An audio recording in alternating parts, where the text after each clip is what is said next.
Mbappe, Thuram,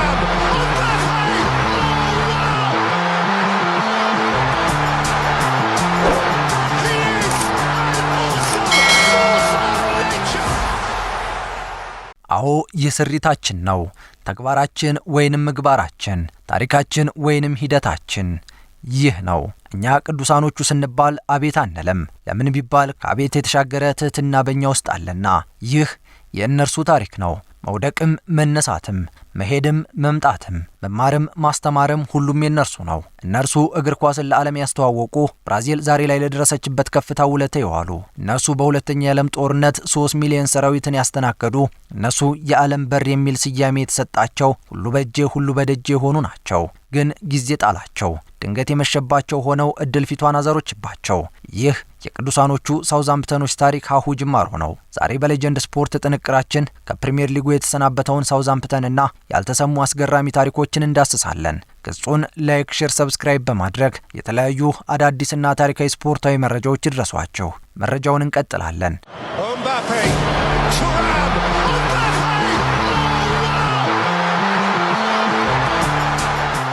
በንጹህ እምነትና ቃል የተመሰረተ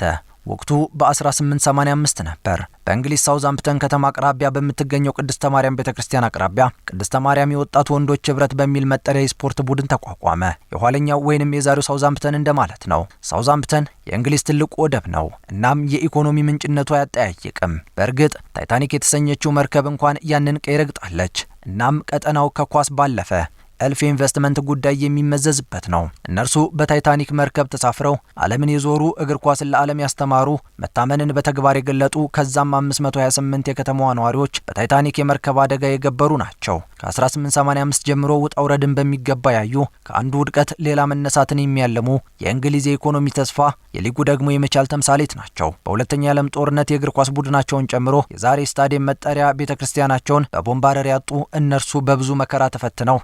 ታሎሉ የሆኑ ናቸው ያወራን ያለነው በእንግሊዝ ፕሪሚየር ሊግ ታሪክ 7 ጨዋታ እየቀረው ወደ ታችኛው የሊግ እርከን ስለተሸኙት ቅዱሳኖቹ ወይንም ሳውዛምፕተኖች ነው ሳውዛምፕተኖች መስማትም ሆነ ማየት የማይፈልጉትን ዕዳ ተቀብለው አስተናግደዋል በታሪካቸው 4 ጊዜ ወደ ታችኛው የሊግ እርከን የተሸኙ ቅዱሳኖቹ በ1974 በ2005 በ2019 እና በ2023 የተሸኙባቸው ዓመታት ሲሆኑ የዘንድሮ ደግሞ ለአምስተኛ ጊዜ መሆኑ ነው የዘንድሮ ደግሞ ለአራተኛ ጊዜ መሆኑ ነው በፕሪሚየር ሊጉ ታሪክ 7 ቀሪ ጨዋታዎች እያሉ የተሰናበተ የመጀመሪያው ክለብ መሆኑ ምቾት ከመንሳት ባለፈ መጥፎ ጠባሳንም ትቶ የሚያልፍ ነው የዓለም መግቢያ በሯ ሳውዛምፕተን አሁን ላይ በ15 ቁጥር ችንካር ተዘግቶ ቀጣዩን ዓመት በቻምፒዮንሺፑ ሊያሳልፉ መንገዳቸው ተዘግቶባቸዋል እንግሊዛውያን ከቀሪው ዓለም ጋር የሚገናኙበት በዚች ወደብ ከተማ አድርገው በመሆኑ የሳውዛምፕተን ከሊጉ የመውረድ ዜና ለዚች ፍልቅልቅ ወደብ ከተማ ሰዎች ብቻ ሳይሆን ለቀሪው እንግሊዛውያንም ሐዘን መሆኑ አይቀርም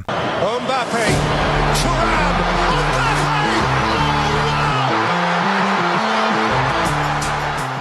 ያቺ ከተማ ለዓለም የንግድ ብቻ ሳይሆን እግር ኳስን የሚያበረከተች ጭምር ነች ምስጋና ለቻርልስ ዊሊያም ይሆንና እግር ኳስን ከአውሮፓ አውጥቶ ወደ ደቡብ አሜሪካ በመውሰድ በዛ በብራዚል አሸዋማ ቦታዎች ላይ ኳስ እንደ ባህል እንዲቆጠር ማድረግ ችሏል ከዚህ ላይ ጥቂት ጊዜ ወስደን ነገሮችን እናንሳ በሳውዛምፕተን ከተማ ውስጥ በቅድስተ ማርያም ቤተክርስቲያን አገልጋዮች የተመሰረተው የእግር ኳስ ቡድን ላይ አንድ የኳስ ባለውለታ አለ ስሙም ቻርልስ ዊሊያም ሚለር ይሰኛል እግር ኳስን ወደ ብራዚል የወሰደው በዚያም እግር ኳስ እንደ ባህል እንዲቆጠር ያደረገ ታላቅ ባለውለታ ሰው ነው ወቅቱ በ1985 እንደ አውሮፓውያኑ የዘመን ቀመር ሲሆን ሳውዛምፕተን በተመሰረተበት ዓመት ነበር ብራዚል እና እግር ኳስ የተዋወቁት በተለይም የተቀናጀ እግር ኳስ በመጫወት ረገድ ቻርልስ ዊሊያም ሚለር የተጫወተው ሚና ቀላል የሚባል አልነበረም ለተከታታይ 5 ዓመታት በብራዚል ቆይቷል ከ1885 እስከ 1890 መሆኑ ነው ያኔ የተመሰረተው የቅድስተ ማርያም ወጣቶች የወንዶች ህብረት የስፖርት ቡድን ለእግር ኳስ የዋለው ውለታ በቀላሉ የሚገመት አይደለም እናም ብራዚላውያን ብቻ ሳይሆኑ ዛሬ ላይ እንደ ጣዖት የሚመለኩ እንቁ ብራዚላውያንን እንድንመለከት አድርጎናልና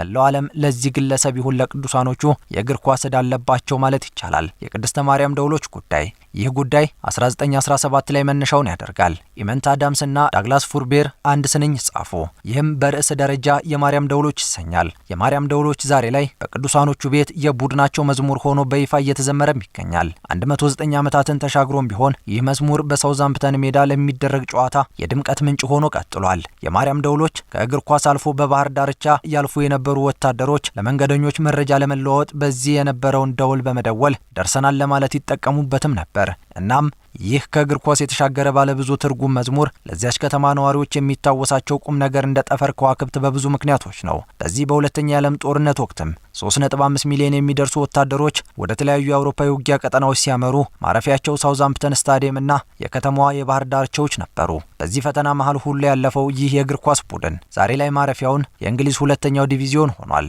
ታሪካዊ ጉዳዮችን ገታ አድርገን ወቅታዊ ጉዳዮችን እናንሳ። Mbappe, Thuram,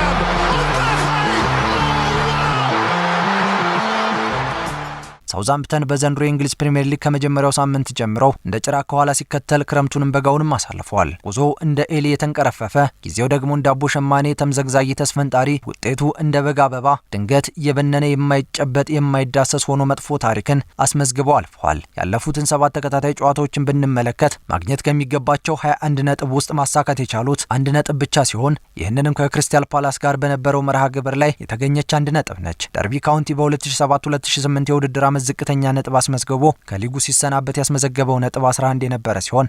አሁን ሳውዛምፕተን ያለው ነጥብ 9 ብቻ መሆኑ ለዚህ ገናና ቡድን ከማነስም በላይ ተደርጎ ነው የሚቆጠረው። በእርግጥ ገና 7 ጨዋታዎች ይቀራሉና ይህ ክብረ ወሰን በስማቸው ላይሰፍር የሚችልበት እድል እንዳለ መገመት ይቻላል። እርግማኑ ልክ ነው። የሳውዛምፕተን ደጋፊዎች ለግብ ጠባቂያቸው አሮን ራምስዴል ያስተላለፉት መልእክት በውድድሩ አጋማሽ ላይ ክሩሻዊውን ኢቫን ጁሪችን የቡድን አሰልጣኝ አድርገው የሾሙት ቅዱሳኖቹ ከፈሩት አደጋ ሊተርፉ አልቻሉም። ለዚያም ነው የአሮን ራምስዴል መጥፎ ታሪክን ማንሳት ይበጃል ብለን ያሰብነው። አሮን ራምስዴል የቀድሞ የአርሰናል ግብ ጠባቂ ከ3 የተለያዩ ክለቦች ጋር ወደ ታችኛው የሊግ እርከን በመውረድ ባለ ክብረ ወሰን ተጫዋች ሆኖ ስሙን አስመዝግቧል። የ26 ዓመቱ ግብ ጠባቂ ከቦርንማውዝ ከሼፊልድ እና እንዲሁም ደግሞ ከሳውዛምፕተን አሁን ወደ ታችኛው ዲቪዚዮን ወርዷል። እናም ትላንት ቶትናም ሆትስፐር ሳውዛምፕተንን አሸንፎ ሲሸኘው ደጋፊዎች እንዲህ አሉ። አዎ እርግማኑ ልክ ነው፣ ስህተቱ የኛ ነው። እርግማን እንደሚደርስ እናውቅ ነበር፣ ይሄኛው ደግሞ በአይናችን ያየነው ሀቅ ነው ሲሉ ተናገሩ። አንተ እየተረገምክ ነህ ሲሉም አሸማቀቁት። ግን ይህ እርግማን ይሉት መጥፎ ዕድል ከ2005 እስከ 2019 ባሉት 4 የውድድር ዓመታት ውስጥ አሮን ራምስዴል ለ3ኛ ጊዜ ተሸኝቷል። ቀጣዩ የሳውዛምፕተን ፈተና ኢቫን ጁሪች፣ ይህም ማለት አዲሱ አሰልጣኝ አብረው እንደማይወርዱ ይጠበቃል። የ18 ወራት የጊዜ ኮንትራት የተሰጣቸው እኚህ ክሩሻዊ አሰልጣኝ በሌሎች ክለቦች እየተፈለጉ ስለመሆናቸው ተናግሯል። እናም ጁሪች ወደ ታችኛው ዲቪዚዮን የማይሄዱና ክለቡን እንዲያገግም የማያግዙ ከሆነ የቡድኑ ጉዞ ከድጡ ወደ ማጡ ሊሆን ይችላል እየተባለም ይገኛል። ሌላው ጉዳይ ሳውዛምፕተን 11 ተጫዋቾች መካከል 8ቱ ከተለያዩ ክለቦች በውሰት የመጡ መሆናቸው እነኚህን ተጫዋቾች ሲመልሱ ክለቡ እርቃኑን እንዳይቀር ስጋትም ደቅኗል። የቡድኑ ዋና አጥቂ አዳም አርምስትሮንግ፣ ግብ ጠባቂው ጋቪን ባዙኖ፣ አማካዮቹ ኒኮላ አውረንስና ሳሙኤል ዶዜ ክለቡን እንደሚለቁ ይጠበቃል። ይህ ሁሉ የሚሆን ከሆነ ደግሞ በሁለተኛው የሊግ እርከን ሆኖም ቢሆን ሳውዛምፕተን ጉልበቱ ዳገቱን ለመውጣት ይቸገራል ተብሎ ይታሰባል። ያ እግር ኳስን ለብራዚል ሀሁ ብሎ ያስተማረ የታይታኒክ መርከብ አደጋ የተጋፈጠ የሁለተኛ የዓለም ጦርነት የጥይት አረርን የተጋተ ስታዲየምን ጨምሮ ማምለኪያ ቦታውንም ጭምር በግፈኞች የተቀማ እስከ 3.5 ሚሊዮን የሚደርሱ ወታደሮች መቀበያና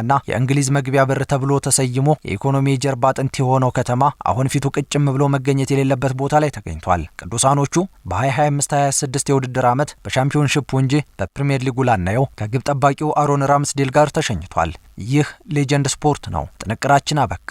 ቸር ቆዩልን። Mbappe, Thuram.